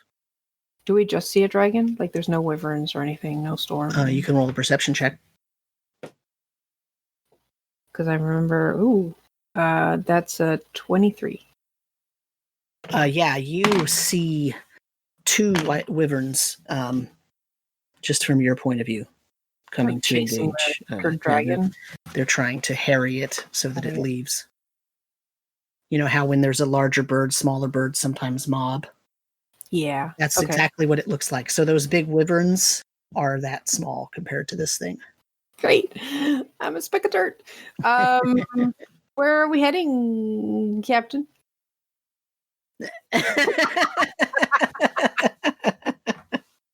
So, well, the thing, my point of view is we wanted to get the help of Calport and its various resources, and they had basically told us if we wanted their help and like if we wanted to curry favor with them, we had to help them with the dragon. Now we were supposed to help them with the dragon before it attacked the town, but we got distracted with the library. And it's also been one day. What do they expect? Yeah, we weren't exactly expecting it to attack the very next day. Yeah. They didn't say anything about that. No. Marcel had the very meta feeling that it was going to happen whenever we left the library, no matter how much time we spent in the library. But we could have come out and everything's on fire, which is worse. And not to sound callous, but they will appreciate our help a little bit more after this. Yeah, well, that's my point. If we don't help them, then why should they help us? Assuming they survive the fire and death of... What kind of help do we want from them? Armies? I mean, we did see an undead army. I don't think the four of us can take on Laralac on their own. I was kind of hoping for some allies, more than just the Hawk. I was gonna say, the more people we can get on our side, the better. The only problem is, like, do we legitimately think we can fight this thing and win? Well, that's the other thing. We're not fighting it alone. I'm assuming this place has defenses and ways to, ballista or whatever. Chase a dragon off, yeah. Do you think we could? Do you think we can lure it out to our ship and use our ship to blast it? No. We'd sink the ship. Yes, but why do we want to do that? That's a great way to set our ship on fire. I mean, that potentially deals with the issue of not having to pay the crew, but no, that's not how I want to solve that solution and solve that problem. I'm kind of with Marcel in the notion, that we don't necessarily have to fight and kill it, but if we can just help drive it away at this point, that gives us a little bit of favor. Down, because right now, like, an army does jack shit to a big flying dragon. But if we can ground it, then I'm sure they can help out more. They'll lose people, but it'll be slightly more effective when it's on the ground. Yes. Yeah. We've got to have like ballista or anything. This is Calport. They have to have like defenses. They've probably been attacked in the past, maybe not by dragons, but so we have to figure out where the ballistas are and drag the dragon. Don't know where anything is. Yeah, we might have to be going to the castle. That's probably our best bet in terms of figuring out how best to help. But after that, after we've dealt with the dragon, what are we doing? And getting a long night of sleep. Like all of the kind of errands we were talking about before, I guess, before said dragon showed up. Honestly, we need cash. We need money because I would like to get some spell components for some better spells. Mm-hmm. I hear dragon scales fetch a good price. Yeah. And they already said they would pay us if we killed it. So at some point in time, we're going to kill this dragon. If not now, later. But we do need money at some point in time. So just general errands would be great. And then I feel like our next big step after dealing with the dragon and having Calport as an ally is taking the Curiosity and figuring out either the Soul Spire or like going to where we think the coral goes. Yeah. Like get to the Blue Plateau in general. I found an interesting note that one of the blue goblins was talking about when we fought them in the Palace of Mud. We were interrogating the live one, and we asked about Laralak's army, and he's talking about like the gate leading to Laralak, and then said something. I have a small note off to the side that says, "Open the well of Shamasa and release the Blue Plateau." So we've heard this before. The well of Shamasa, the well of Hasit, and the well of Capitalis are maybe interchangeable, if not closely related. Hmm. But I think, yeah, what Karu said, figuring out where this coral goes and how to fix the well, because the first step is to patch the hole. Yeah.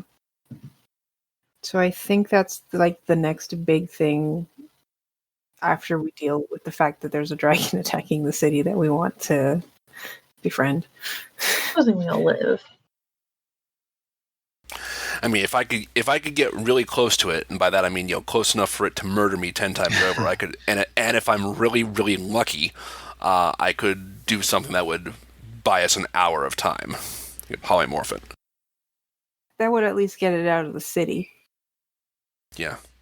and maybe tie it down. Well, that's if it fails a save, right? It's gonna fail. Yeah, that's what I said. Yeah. If we're really really lucky. After return, it's like 15 legendary resistances, then maybe you can polymorph it. I'm sure we have like that many spells that we can spend on and actually making it fail. I also get divine intervention now. Hey, this sounds like a good time for that. How close do you have to be to it, Konos, to do that? 60 feet. Like I said, close enough for it to kill me like in 5 different ways, probably. What does divine intervention do for you, Imran? Oh, that is like, it is, oh God, where'd it go? As an action, request your deity's aid and roll a percentile dice. If successful, your deity intervenes. So, What's the percentile dice number? it's lower 50-50, than what your is it? level. 10. So I would have to Yeah. roll a 10 or lower. Yeah, 10 or lower. Yeah. It's a 10% chance right now. Uh-huh. Yeah. Yeah, I mean, it's basically like the cleric's version of a wish, Yeah. for the most part. Yeah. Good news is at 20th level, it always works. Does it really? Yeah. Bad news is we're not there yet. Do you want to try that? Oh God, But right what are you now? asking of it? What would you ask as the divine intervention? Protect this. Help protect the city? That would be a good one. Send us aid to protect the city from the dragon. I think that's good. I was just going to say kill the dragon, but I don't think it's powerful enough for that Probably kind of thing. But send a planar ally, like send a send some kind of aid to protect Yeah. the city. Get a solar in here or something. Yeah. be it an angel, an army of angels, whatever the Yeah. god decides is appropriate. Mhm. Send me an angel. And if it fails, it's a once per long rest type thing, so I can try again tomorrow.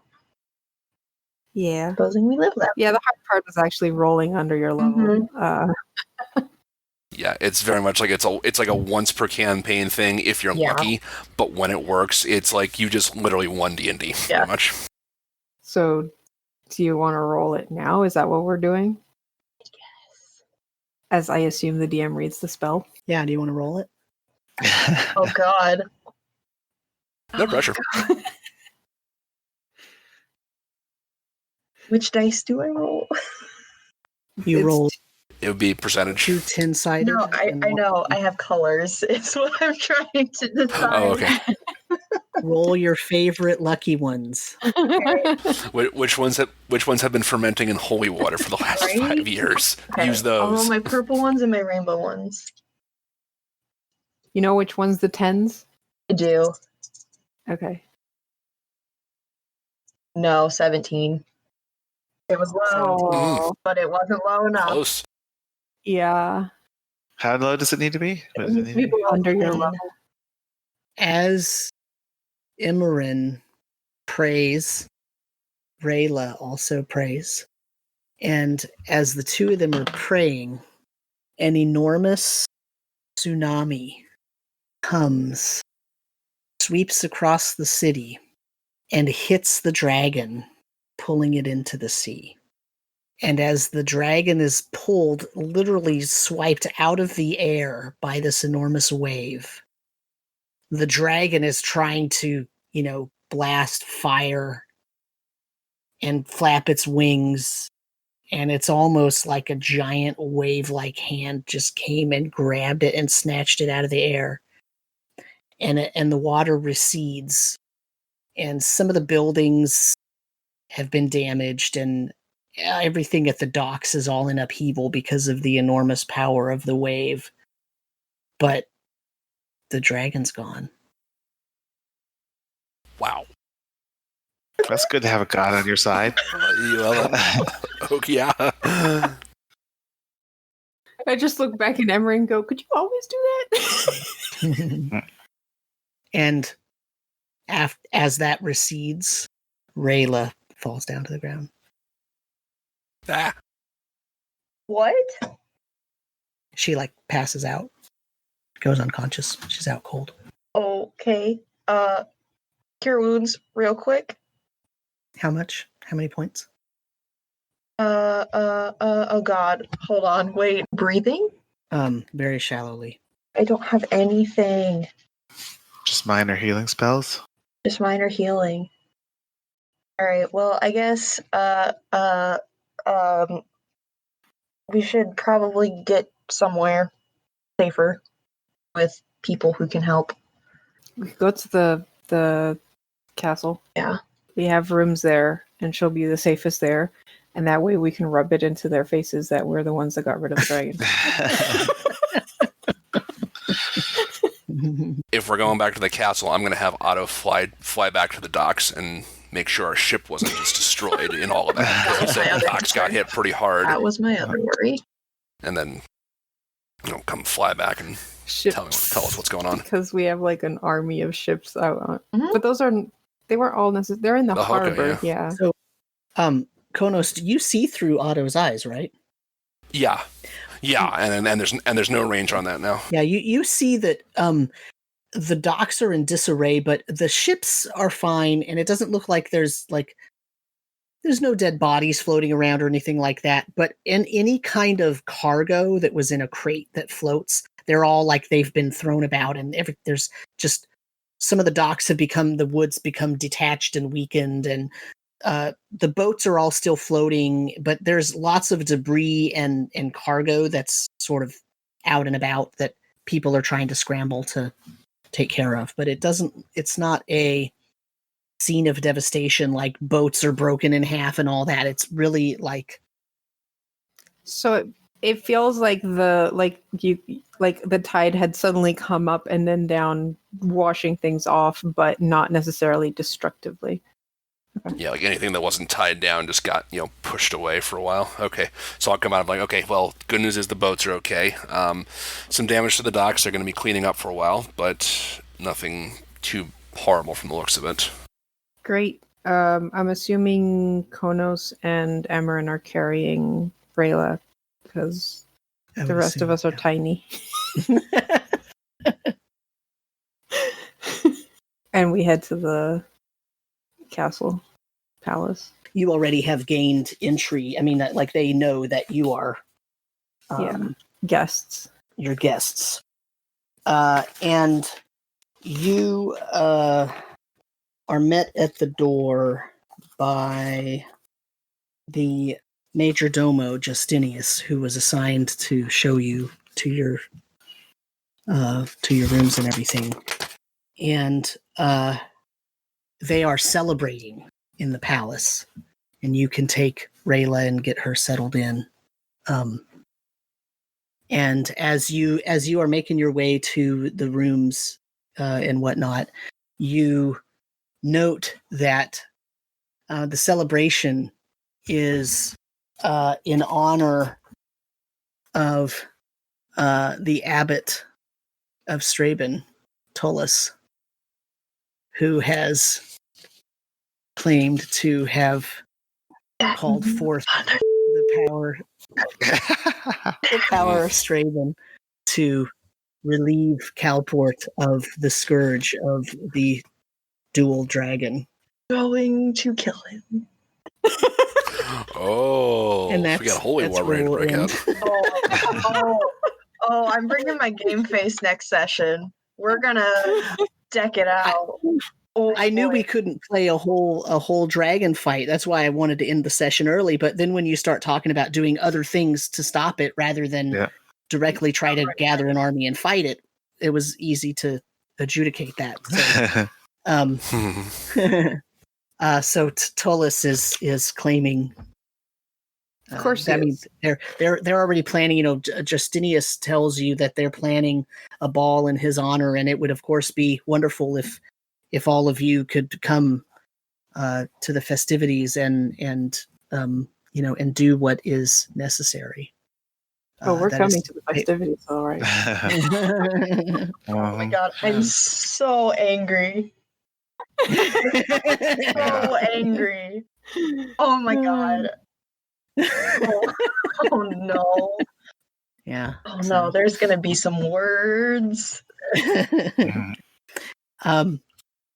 Blacksley is absolutely thrilled to be invited to the ball. Of course he is. Like, It's too bad you have to stay here and protect Rayla. It's unfortunate you can't go to the ball because we need someone to look after Emran's mom. He says, "But I need to go to the ball. This is fantastic. I can ply my skills, ply my trade while I am." What exactly is ball. the trade? Why, you don't remember? Full artist. I am the head of the Inquisitors Guild, remember? Yeah, that's why you're not leaving the room. Lack of trust is going to get you killed, I swear. Especially not after what we figured out about your past. What do you mean? If only you knew. It's too bad. Well, why don't you tell me? Oh, look at that. Its credits are rolling. Look at the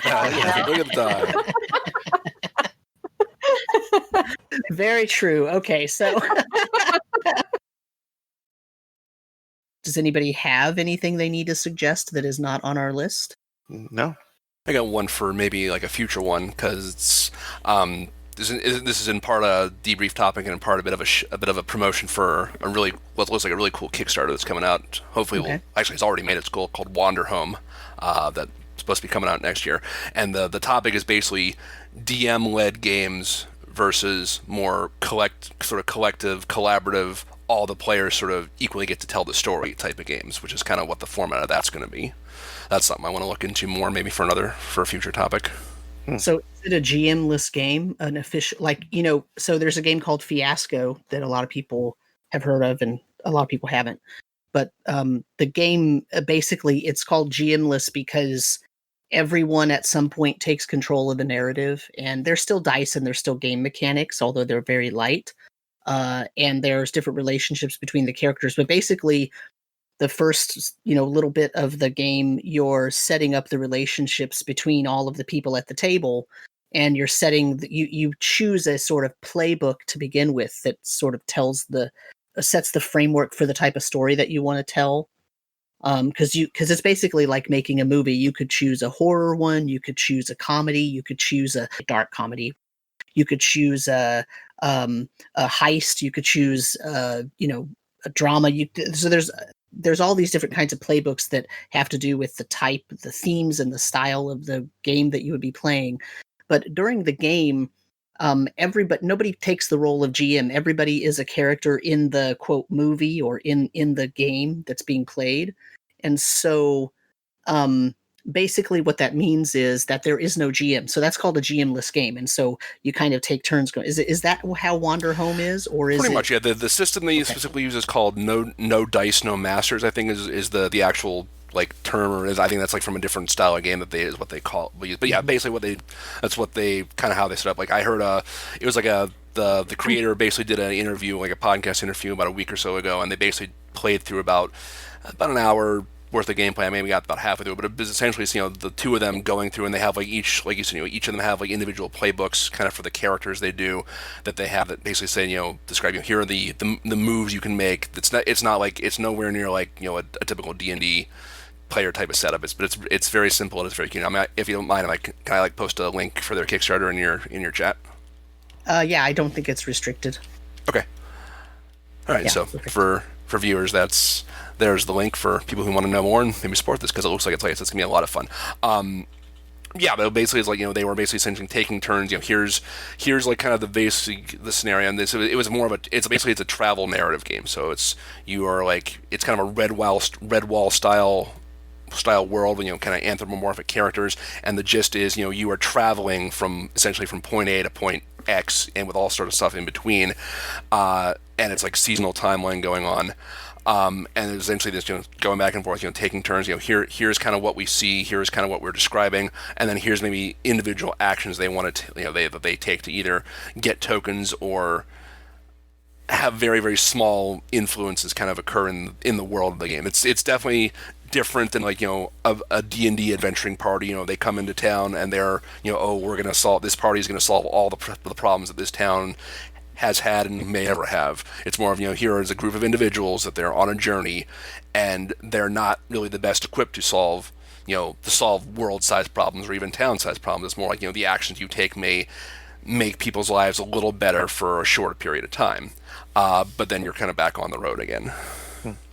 How does an adventure structure like that work? Is it kind of like a choose-your-own-adventure type of a booklet, or is it like a randomly generated tables to have certain events happen? How does the structure guide you? That's a good question. I mean, like I said, from what I've seen, from what I've seen and heard so far, then there's no pre-published adventures. It's literally just two people or a few people sitting around a table, kind of like taking turns telling stories. Pretty much, like there's no module, like there's no somebody singing behind a DM screen and say, okay, well, here's the events that are going to happen, here's the sequence that's going to happen. You might agree like beforehand, here's kind of where we're going to, or here's what time of the year it is, but beyond that, it's just pretty much very open-ended narrative storytelling. So, for example, in Fiasco, just to give you kind of an idea of how something like this can work, I'm not saying that Wander Home is going to work exactly like this, but here's kind of how it works in Fiasco. You sit at a table, right, or maybe you're on screen or whatever, and there's a 3x5 card between each group of two people, right? So if I'm sitting next to, so on my screen, I'm sitting next to Matt, Matt's next to David, David's next to Nina, Nina's next to Karu, Karu's next to me. So I'm going to have a card between Karu and myself and a card between Matt and myself. And that card is going to say our relationship, right? And it's going to say, something about that relationship, right? So if we determine, and you usually, like in Fiasco, you use a D6. So there's a table that says, what's your relationship? You roll a D6 and it says, you're in the same family. And then you might roll another D6 on a different table and find out you're either married or your siblings, or one of you is the parent of the other one, right? Something like that. And then so you write that on the card. And then each individual person also will roll a die for like their motivation. So you read off this table, my motivation is this, or maybe a personality, or, whatever it is. It kind of depends on the storyline that you chose, right? And there's a ton of playbooks out there that provide different lists for different storylines. If you're playing a heist movie, right, all of us would probably have a relationship that has to do with whatever our expertise is, right? And how we know each other. And if we were playing, some kind of a horror movie, we might all be students in the same university or something. And so it would, you know what I mean? So the type of relationship that you have with the different people sitting around, the different characters that the people sitting around the table are playing is determined based on the actual theme of the story that you're playing. And so I could see Wander Home having a similar thing, where maybe there's certain choices that you have in terms of what kind of animal you want to be and what kind of relationship you have with the other players, and maybe what your skills are. But that's based on what the theme of the story that you chose. Or, if you're traveling from a known place to an unknown place, or if you're making your way home from a unknown place to a known place, right? Those two types of stories would be quite different. And so you might have a different way to set up those relationships. And so, but that's kind of how it works. And then, in Fiasco, there's sort of you sort of have a prompt to begin the story, and then everybody kind of goes around and you say exactly what happened, and then you figure out how to resolve each individual scene. And then right after everybody has had a scene, then there's what they call the tilt, which throws, a wrench into the works and provides a complication for that story, the way it's set up now. And then everybody again gets to go around and sort of figure out what's happening, and everybody gets a chance in the spotlight, so to speak. And it's not that everybody sits around quiet when one person is being the quote narrator. It's that everybody gets to, provide information about, well, I would react like this, or I would do that, or, and so that's kind of how it works. And then in Fiasco, at least, what happens is you use 6-sided dice, you use black ones and white ones.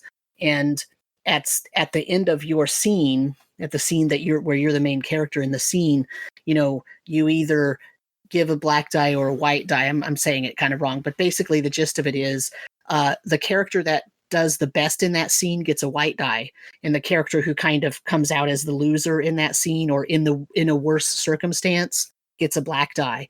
And at the end of the game, after the tilt and after there's a bunch of narrative, a bunch of scenes that happen, it's kind of like the person who has the most black dice has like the tragic ending, so to speak, and the person with the most white dice is going to have the best kind of ending for that character, right? So that's kind of how that's a little bit of a framework for how that sort of thing can play out. It's very, very narrative and storytelling driven, and less about what kind of fighting skill do I have, and what is, my character is the healer in the party, and so I'm good at these few things and I'm going to level up. There's none of that sort of framework. The framework is very much about telling a story sitting around a table, but the story has constraints.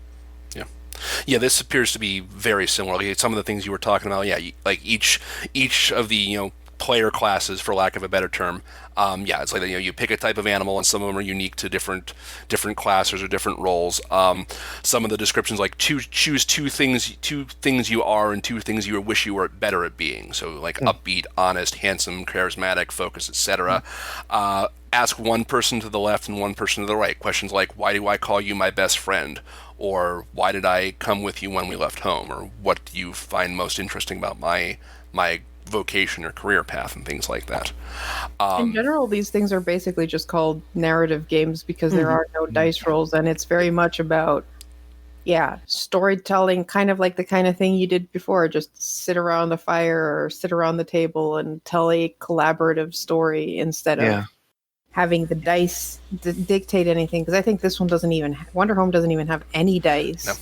Oh, really? And many narrative games are like that, where it's just everyone decides what happens as a collective, and then there's some kind of system in the game that will tell you how to move on from scene to scene. And like Sam said about throwing a wrench into it, some of them use cards, so they have like a card system, and you draw a card, and the card tells you what happens in the next scene, or what kind of complication happens, or where you're going, and stuff like that.